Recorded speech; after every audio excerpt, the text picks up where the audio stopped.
Amados hermanos y estimados oyentes, es un privilegio para nosotros compartir con ustedes nuestro alimento diario.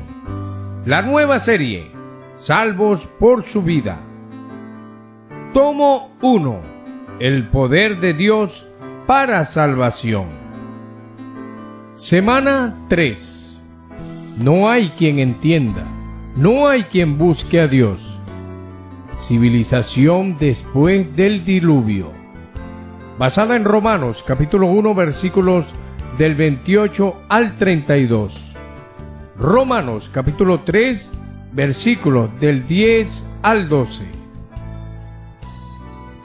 Semana 4. Abraham creyó a Dios. Basada en Romanos capítulo 4 versículo 3, 11 al 13. Día lunes. Lectura bíblica. Génesis capítulo 10 versículo 32. Génesis capítulo 11 versículos del 1 al 4. Génesis capítulo 12 versículos del 7 al 8. Leer con oración.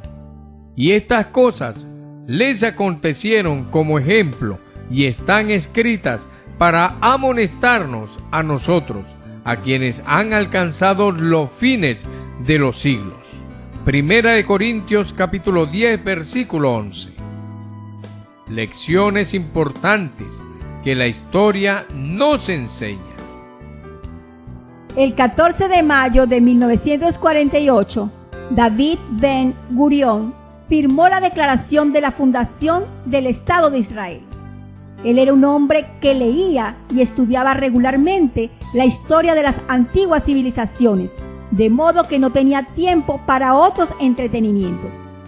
Su fijación por estudiar la historia nos hace recordar las palabras de Cicerón, que cierta vez dijo: ignorar los acontecimientos del pasado equivale a ser siempre niño, siempre infantil. Es importante considerar el pasado para no repetir los mismos errores. La semana anterior vimos la historia de la civilización después del diluvio.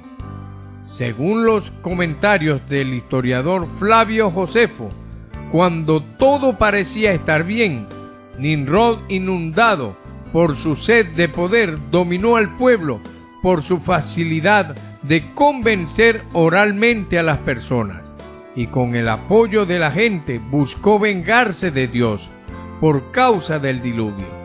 Nimrod les habría dicho a los hombres de aquella época que ellos no debían temer más a Dios y que podían trazar su propio destino sin preocuparse por su voluntad.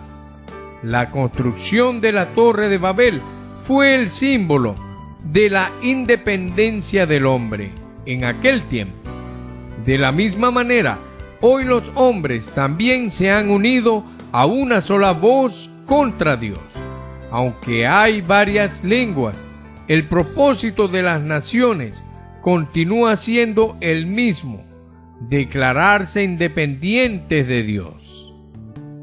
La misma situación de rebelión contra Dios que ocurrió en los días después del diluvio ocurre en la actualidad.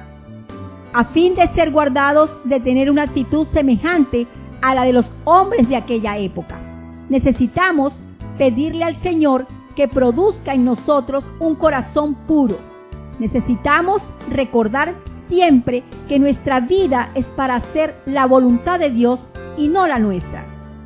Dediquémonos a servir al Dios vivo y verdadero y a hacer su voluntad. Como hijos de Dios, en todo lugar en el que estemos, debemos levantar un altar e invocar el nombre del Señor como señal de dependencia y reverencia a Él. Necesitamos ser osados e incluso pioneros, pues este mundo está lleno de altares dedicados a los dioses paganos. En cambio, nosotros, donde quiera que estemos, debemos marcar ese territorio para Dios. Necesitamos rogarle a Dios que nos conceda la gracia de establecer la vida de la iglesia en ciudades y países donde aún no hay el vivir de la iglesia, con el fin de que allí se honre el nombre del Señor. necesitamos que en nosotros se genere una gran desesperación por la salvación de las familias. Cuando el vivir de la iglesia comienza a existir en una ciudad, se vuelve como el arca de Noé, para la salvación de las familias que allí viven. Así como el arca salvó a su familia cuando vino el diluvio y destruyó la tierra. El periódico Árbol de la Vida es una herramienta excelente para salvar familias, pues lleva la palabra de Dios a las personas de una manera sencilla en sus artículos, que abordan los más diversos aspectos de la vida humana. Debemos utilizarlo para traer el reino de Dios en todos los lugares.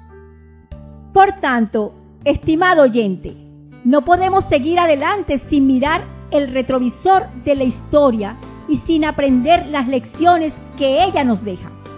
Si nos apartamos de la palabra de Dios, estaremos a un paso de nuestra caída.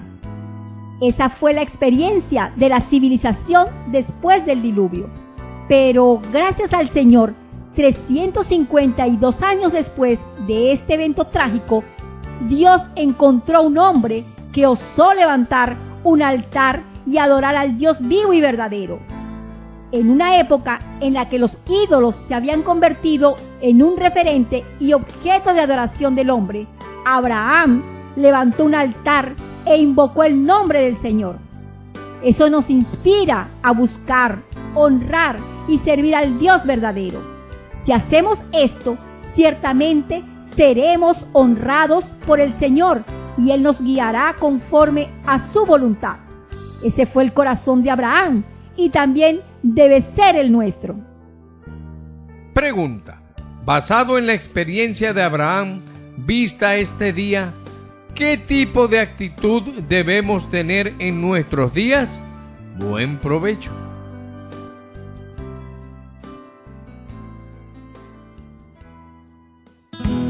Si esta palabra le ha sido de ayuda y desea más información, puede contactarnos a través de los siguientes números telefónicos: 0416 239 2129, 0414 533 9818. Dios les bendiga.